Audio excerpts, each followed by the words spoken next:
Welcome to Rising Tides, the business podcast where we explore how business professionals across industries make waves and rise above the competition. Join Angela Merziff and myself, Kim Hayden, as we talk to inspiring business professionals from entrepreneurs to executives about the strategies and tactics they use to get ahead. From their failures to their successes, you'll get an inside look at what it takes to make it in the business world today. Hey, how you how you doing, Angela? Great. How are you doing, Kim? I'm doing good. Well, okay, it's Stampede Week here, folks. Stampede Week in Calgary, Right. Alberta, Canada. This is worse than the week between Christmas and New Year's, I swear to God. Nothing is happening and everyone's drunk. I have Welcome to Calgary. I did 2 events on Tuesday and everybody goes, "Oh, you went to 2 events. That's That. awesome." I go in with a sole purpose of networking. My job is a front of funnel. And there was something about 8 hours of focused conversation that left me so hungover on Wednesday. I could barely focus to drive. I'm like going, So you're Wednesday, hungover for different reasons than everybody else this I week. know it's that energy hangover, and you know that's it. And it's amazing what great connectors, great conversationalists, entrepreneurs, solopreneurs, business leaders, those conversations you can have, and it's like I get so tied in deep. I get so tied in deep. Well, we're going to have another great conversation today. I am excited. Today's guest is Linsey Shelton. She is a brand strategist that keeps your eyes on the prize. Linsey started a website designer and copywriter, but she knew there was just had to be more a straightforward way to connect content that connects. So she co-founded Waymaker in 2021 with Angel. I love that name, Angel Moreland, to inspire entrepreneurs to dream wildly and then go do that. I love this.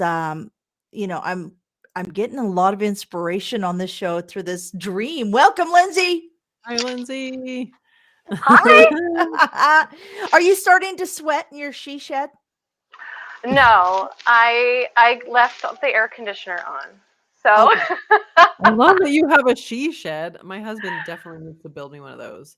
Oh my God, I love it so much. I can't even describe it. It started as a regular shed, and I legitimately did all of the work inside of it, like, putting in the Love it. insulation. I did hire a guy to do the electric. That's a good thing. Yeah. But you can't see the windows, but there's all these. I have 6 windows in here. So there's windows over here, windows over there, windows over here. And we moved this shed from the last house that we were in. So when we moved, I hired someone. It cost like $500, and to me that was like absolutely 100% worth it. Also, if you ever need like an adrenaline rush, you just watch them do something like that. Did they crane it? Did they have to crane it out of your backyard, or was it all manpower and truck? So they have these wicked trailers now, and my last backyard was nice and easy and flat, and we took down a portion of the fence, and they got it out no problem. But this backyard is like it like goes down and then around, and it has trees all over the place. So I'm like sweating bullets because it's the Dutch roof, so it has a nice big ceiling and whatever. It's 13 feet. So if it leans, like it's like a 13-foot angle, right? But they have this trailer that like moves all around. So he's got like a little remote control, and he's like guiding it down the hill. And I'm like, I can't watch. And my husband's like, man, I want to drive that. This is why boys play video games when they're younger. Yeah. Boys and their video games, right? Boys and their toys. Boys and their toys. It was incredible. It was a feat of engineering. And he just was like, yeah, okay, so bye. And I'm like, you just blew my mind. Like, I didn't even know these things were possible. And here you are. Anything's possible. We craned a shed from one house to another house. But because of the way that the back alleys and everything were, the only thing you do is have a crane from the front street. So this big crane goes over the house and picks up our shed. and then drove, because we literally just moved like 8 blocks away when, Okay. and so literally That's craneable. it's got this giant, it's literally like a 10 by 12 shed. It's not a little thing. It's driving through our old community of McKenzie Town with the shed hanging And then above. Godzilla it across the community. Nice. It's amazing. Did you play like some kind of soundtrack on boombox as you're going through the neighborhood? Yeah. Next time. Well, we could talk about sheds all day, but let's talk about you and what you do for business outside of your or inside your she shed here. So tell us a little bit about your story and how you got to doing what you're doing today, Linsey. Yeah, so I mean, I think that the shed is like it's like a metaphor for what I do, and I think that it's like creating peace or it's advocating for peace and helping you figure out what that's going to look like for you in your business. So it started off a couple years ago. I was doing work with one of my girlfriends on the side. We did websites, we did back office processes. We just supported businesses to be as amazing as they could be. And then we started getting a lot of website work from small businesses. And we were like, guys, small business is notorious for having like no brand at all.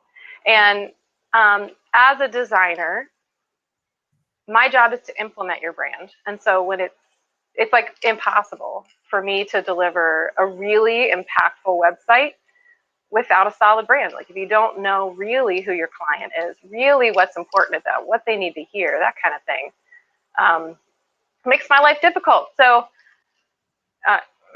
yeah, so we ended up creating a process for going through this brand process where you really dig into like why you're in business and what does that mean about your mission, your vision, who your clients are, how your services really stack up to their needs, and then what you want to say about those things. In my approach was to systematize this because I am a super structured person. So I build it once, it's got a structure, and I can repeat and wash. And they bring in, you know, the flavor of their business and all of the history that they've had with their clients. But the point to me is always structure. So anyways, I created this for one client. Okay. I wrote it on the contract before I created it. Then I sold it. Then I made Brand Planner. And it was like this whirlwind. And after I delivered that one time, I was like, oh, well, I'm never doing anything else. Like this is my jam. I love this. And really it's workshops and talking and making decisions and helping people to make decisions easier so it doesn't feel so painful and they don't feel so big. And eventually, you know, we shucked our previous business, which was part of my husband's. Like I just did side work under my husband's company, and this was our chance to step out and create something of our own. So we created Waymaker, and we launched Brand Planner as our little baby, our first project, our first product. Then we adapted it for solopreneurs. So I took something that we did for teams, where we did it in like a team environment, and we created synthesis around ideas. And then I started delivering it to multiple solopreneurs in a group experience, which is super cool for solopreneurs because we're just so lonely all the time. And so it's nice to just hear how other people are thinking about it and whatever.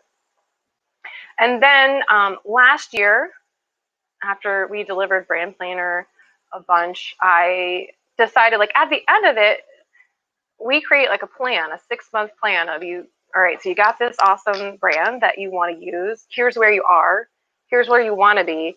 Here's are the things in between that are going to make all that possible, right? Like this is how we become a real boy, right? So we have this 6-month plan, and then you have to stick to it. You have to like do all of the work. You have to change the website, update the graphics, change your messaging. How do you describe yourself on LinkedIn? All of that stuff, and people get lost in in the doing, in the execution, Right. which is my jam.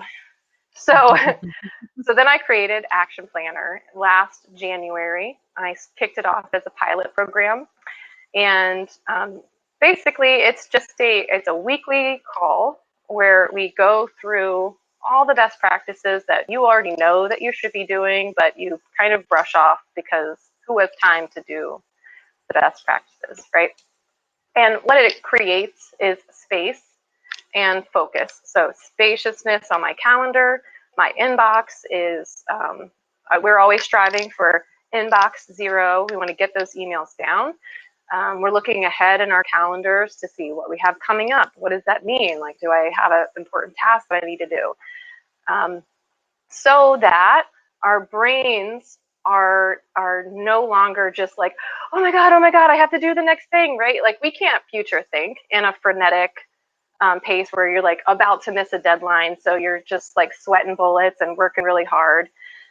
You can't be a boss that scales a business in that way, and you can't create a brand that way. So Action Planner was created simply to slow you down, slow your thinking down, and create space on your calendar so that you have time to do the things that you decide are the most important things in your business. And we do that through, just like I did with Brand Planner, creating an experience where we're doing the work together.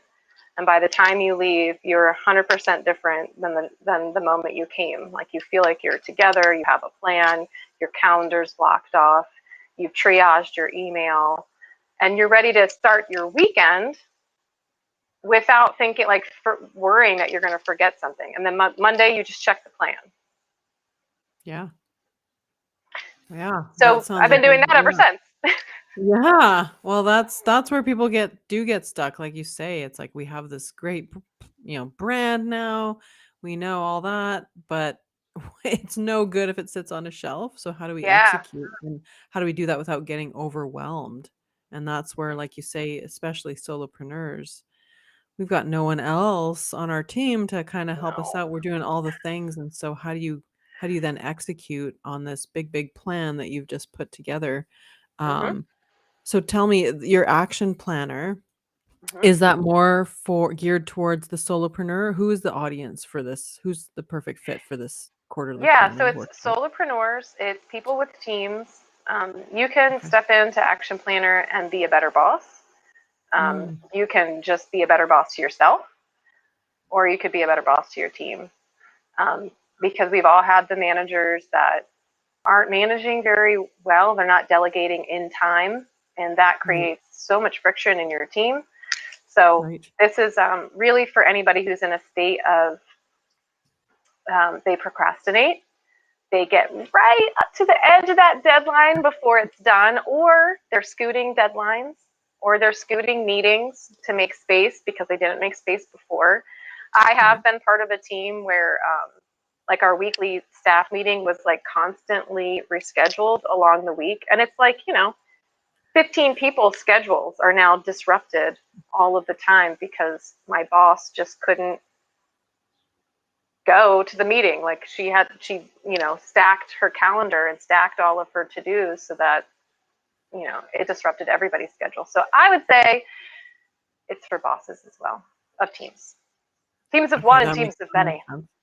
Yeah, that makes sense, because like you say, your organization level affects everybody else in the company as well, because it just flows through to their busy schedules as well.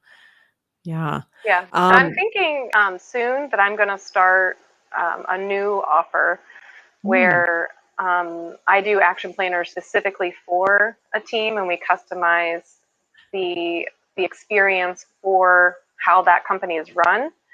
Yeah.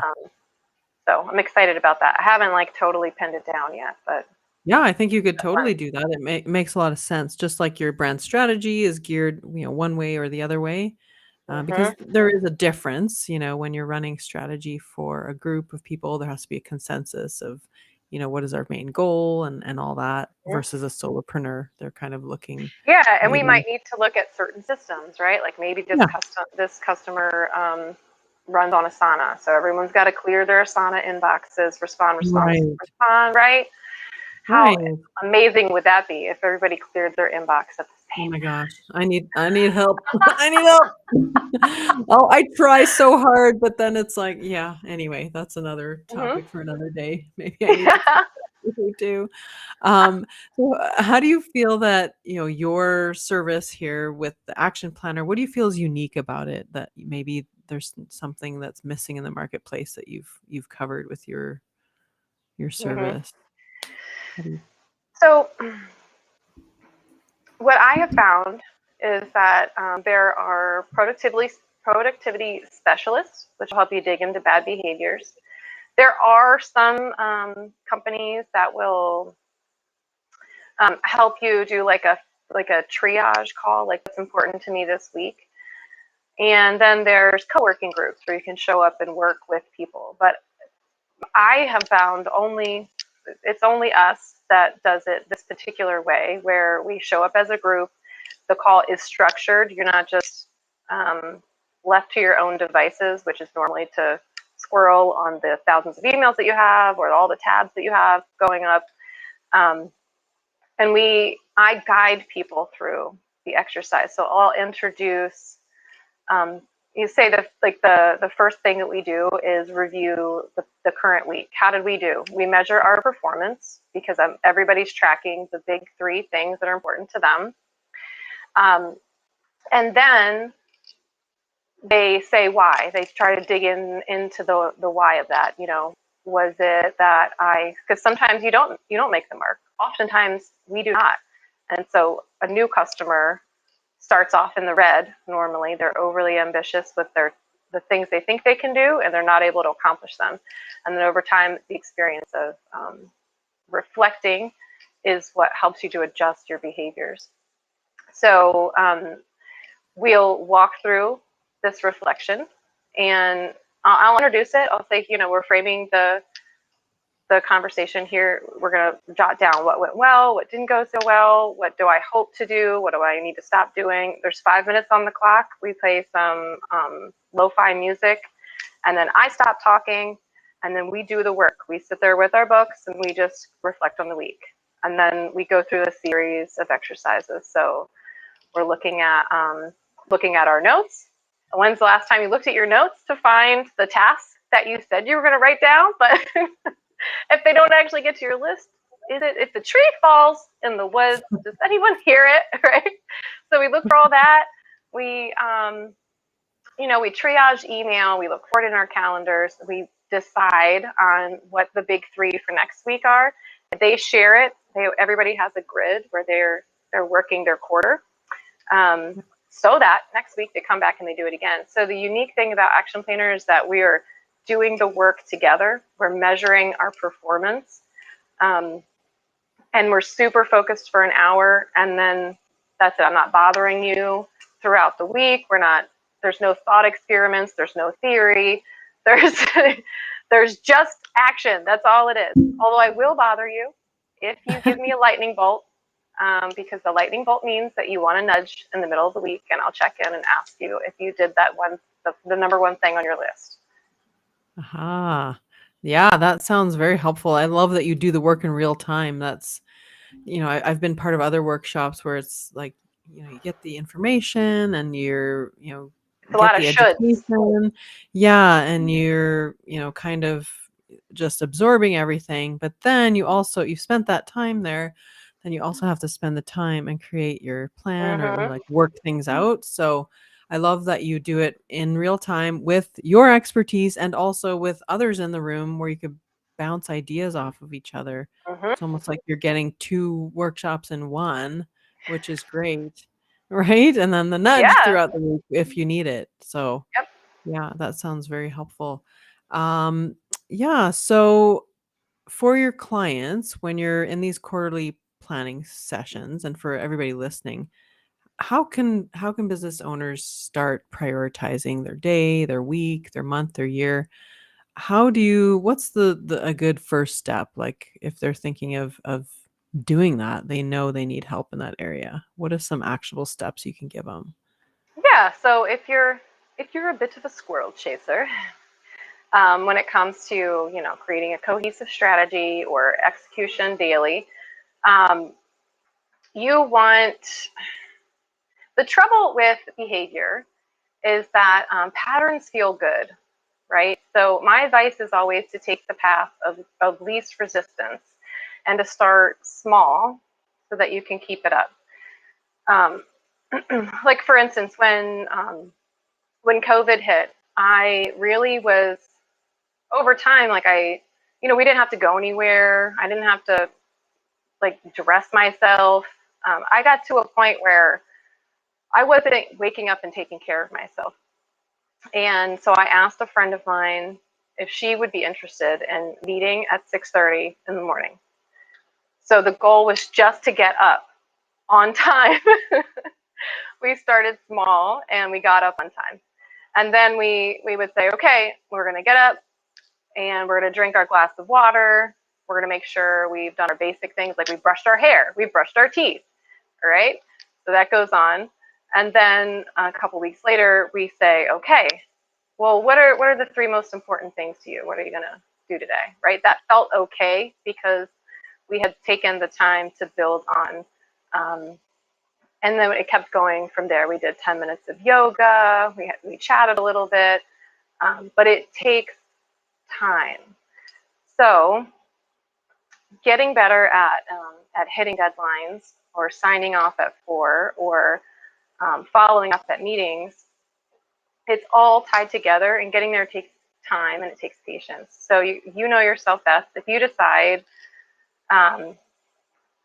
to start going to the gym, would you be most likely to go to the gym by yourself?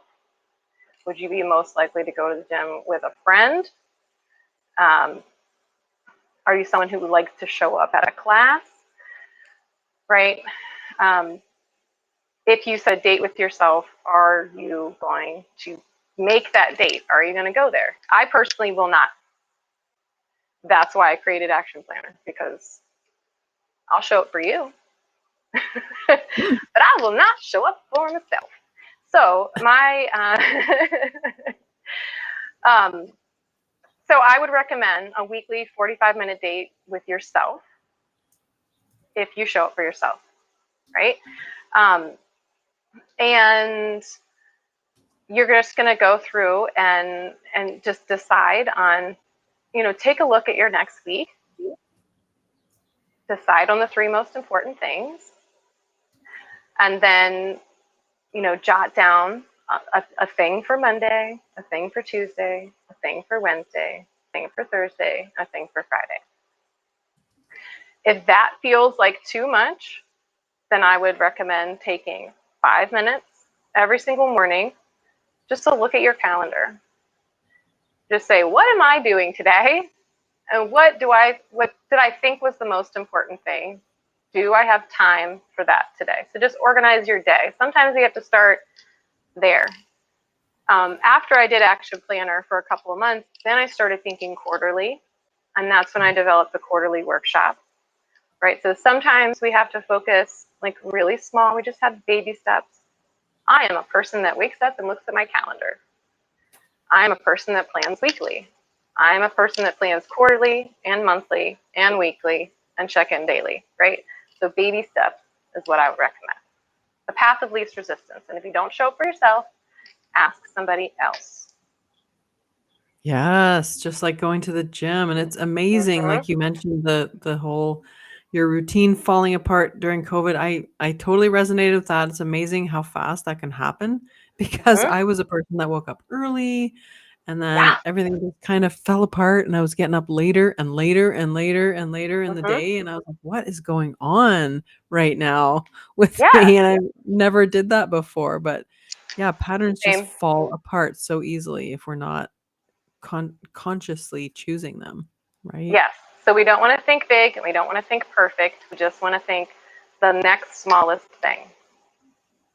It's the idea of Atomic Habits from James Clear. Same thing. Like what's going to make a 1% difference? Yes, and compiled over time, it compounds, right? Mm-hmm. And it just becomes what you do. Don't even Yes. have to think Yeah. about it. I Yeah, I launched love it. my women's podcast during COVID, and I would do live recordings at 9 a.m.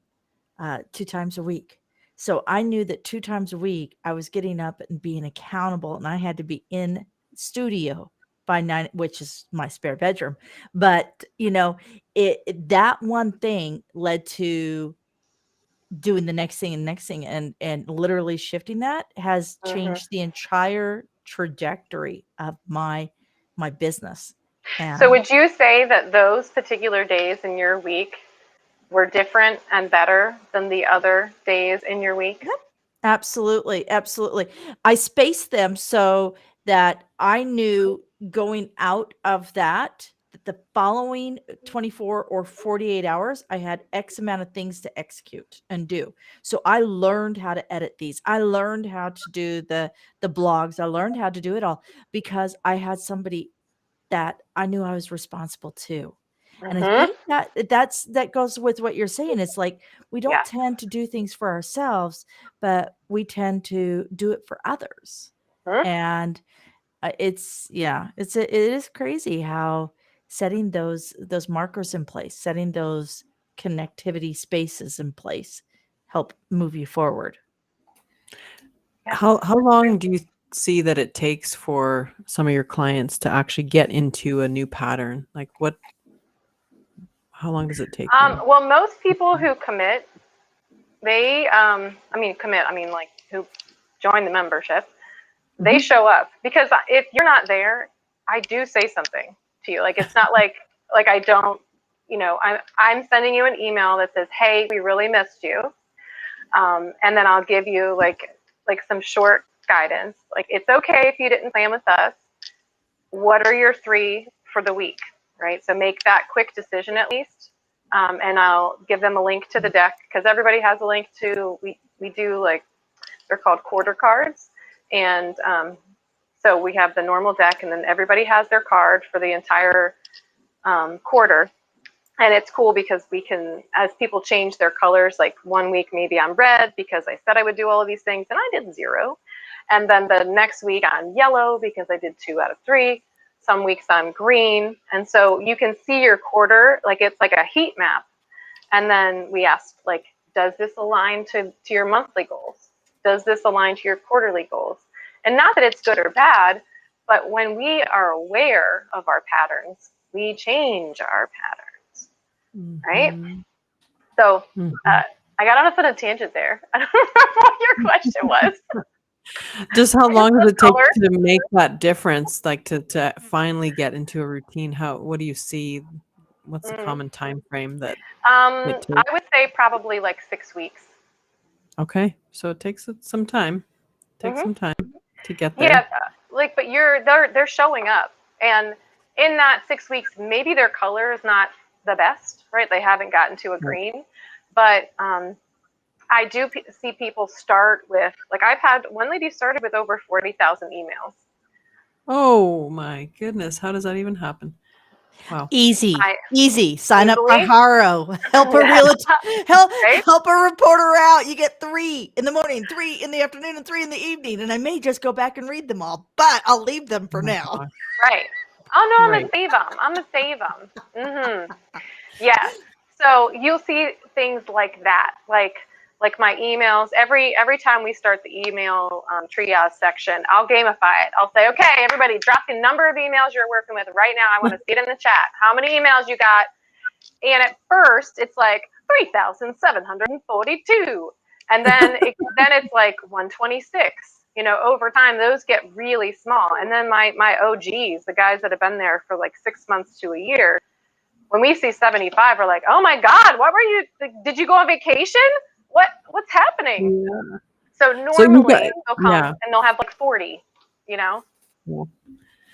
So give us a quick tip on email inbox. Clearing that out. What I know people are wondering, and I'm wondering, how do you even get there with the email Okay, inbox? so here's what I always say to people when we do our email triage. I tell them to take their CEO hat right off their head and just go ahead and sit it on over here. The person who's like always thinking about the marketing and like everything that's going on in the business. And we're going to put on our personal assistant hat. And that personal assistant is there to protect your time and attention. That's her job. That's his job. And so you're going, the most important thing you can do is delete. So if you can delete it, you should. The second thing we do is unsubscribe. If it is not feeding your marketing every time there's an email, then it goes. If you're not reading it every single time, it's got to go, because every time it hits your inbox, it's a distraction, and you cannot afford that as an entrepreneur. All right, so we are unsubscribing mercilessly. Then, if it's a 60 seconds or less response, we go ahead and do that. If it's not, we make it a task. So the framing of the brain is what I'm going to do in this 10 minutes, and you can use the Pomodoro method and say for 20 minutes, all it is email. But you approach it in a very systematic way. My first pass is always deleting. Well, I guess it has to be unsubscribed, because you may be deleting things that you would unsubscribe. So we're going to unsubscribe, then we're going to delete, and then we're going to quick respond, and then we're going to make a task. And you can do that using some of Gmail's functions, or I don't know about other providers, because I love the Gmail, but they have like stars or exclamation points or things like that. Use those to your advantage. This is something that's for reference. It has a question mark. This is something that I need to handle, so I'm gonna make that my little task, and it's gonna pop up to the top of my box. But then everything else melts, because you're protecting your time and attention. That's your job for 20 minutes. No other job. Does that help? Yeah, that's super helpful. Unsubscribe, delete, tasks that take 60 seconds or less to respond, or make it a task on your list, on your to-do list. Because we can get lost on like the big things, we want to attack the juicy thing. And I will read an email read over like the email that I'm writing like 45 times, because I want it to be right. So if I get lost writing an email and reading it over and over and over again, then all the other emails don't get tackled. So that's why we do that last. So we can make a huge chunk, just make it disappear. Yeah, you know what? It's the subscriptions. That's what just bogs me down. Like I there's have just an email just for subscriptions that goes to a different email that I can check later. Yeah, maybe that's another one you could put on your list. You could, or you could take them all. My dad does this. He's like he like routes things to his specific folder, and then it's in my folder. But I always think, like, listen, if that thing that I want to buy is important to me, it's going to be important at that time. I know who to go to buy that thing. I can resubscribe and wait 3 days for the next discount email, and then unsubscribe. Like, I can do that. I'm an adult. I don't need to be bombarded and buy things I don't need and feel overwhelmed by my inbox. Like, that's not a good use of my time or attention. Yeah, I agree. And I would also add, making use of keyboard shortcuts. If you're constantly writing the same thing over and over again, you make a shortcut for it where it just pastes it out for you. I use Google Templates. Yeah, I have a Mac, so there's shortcuts on the Mac that you can do. Yeah. And, AI now, you could get AI to respond to emails and stuff like that. There's plugins for things like that. Yeah. Yeah. So I'm sorry, I'm not ready. I know. The robots are going to take over, man. We've seen this movie. Will Smith was in it, but hey, it's. I think it's interesting because AI has been a hot topic, and but I think using the tools for good to help you get organized and to maximize your time behind the computer is helpful. The reality is it can't replace the talent as of yet. AI cannot replace the talent. No. So, but I'll tell you, my husband, he is a musician, and he used it the other day. I forget who told him, and it wasn't his original idea, but they said that they used ChatGPT, okay, to write a song about a topic in the style of one of these bands, using the phrase. And he was like, oh my God, this thing is really good. Like, I got so many great ideas from them. And he was able to like write a song much faster because. Yeah, I've used it for that purpose too. Just getting ideas, and it's pretty good. Yeah, I'm not good at copy. It's not my thing. I can write. However, being precise is my biggest challenge. And Chat GPT, I can put in all of my copy and I can say, write me a 40 word response, write me this, write that.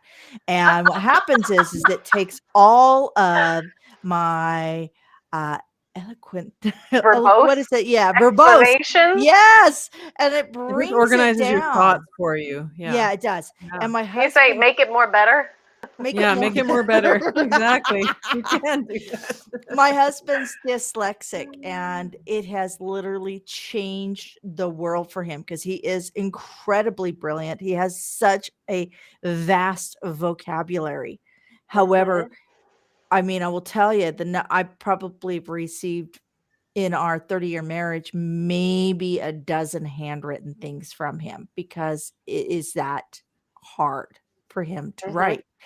Yeah. And ChatGPT is he just produced an entire magazine for his company not recently, and it was literally chat. It took that 12 hours of painstaking work and brought it into a 4-hour process that created a beautiful article.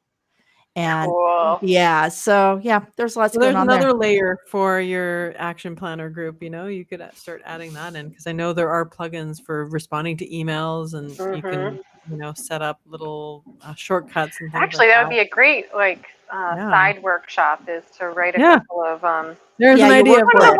like one of the templates that you always need is respond to someone from a networking call. Yeah. Like, I always respond the same way. I have a template for it, but not everybody does that. And then, man, it takes so much time to You can just save it. You be can even original save it constantly. Yeah, creating those workflow emails in auto space is awesome. Yeah. And I do like, you have a quote that you share called "Take the steam out of the hard things, make them fun." And I love how everything you have spoken about was simplifying, taking out the things that pressurize us, right? And overwhelm us and stop us from proceeding, right? We don't think about the steps, of how to make macaroni and cheese. You just, when you think about it, but there's multiple steps in that. And if you can explain the multiple steps, then any 12-year-old can make it. But if you just shove the macaroni and cheese in front of them, they're going to look at you and go, oh, this is awesome. How did you do this? Right? Yeah. Here's the finished product. Yeah. Reverse engineer that. That's awesome. Awesome. Yeah, well, thanks for sharing all your valuable insights with our audience. How can people find you? Where can they get a hold of you at? So I'm at hellowaymaker.com, and all my socials are on there. I do have a freebie on my site. It's a quick sheet. So I have a planner. I ended up making a planner for myself, to be clear. And my clients were like, what are you using? Can I have that? All right. So I made that I made a planner. But before that, I made a quick sheet, because for me, my baby step was this was too much. And I just needed to know, what are the 4 things I need to get done today? And I'll just say, my personal belief is I'm not going to do that on a computer, because I'm highly distracted by all the myriad of things that I have to do. But just not to say that I don't use Asana when I'm working in a team, but it is to say that when it's very important to me, it goes on paper, because I can just look down and say, that's the thing. That's the thing that I'm going to do. So it's a quick sheet that it has everything on just one sheet. And I love to put it on a clipboard, because there's like a habit tracker on there when I'm getting real serious about my habits. And I just walk that bad boy around my house. It goes to bed with me. It comes back to my desk, and it just hangs out with me. So there's that. So I would love to, hang out some more. People can connect with me on hellowaymaker.com.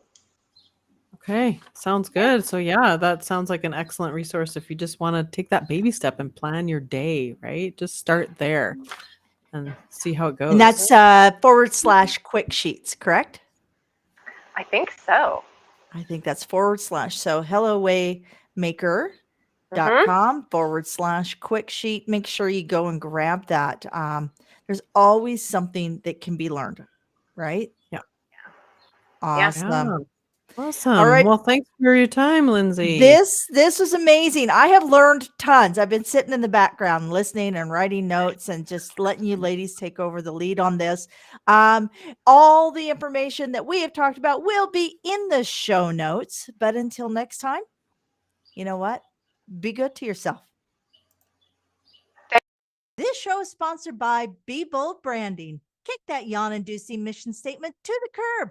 Visit BeBoldBranding.ca and grab your Bold Manifesto workbook to create a bold message that connects. Thank you for joining us here at Rising Tides, your business podcast. Be sure to like, subscribe, comment, and share, and you can follow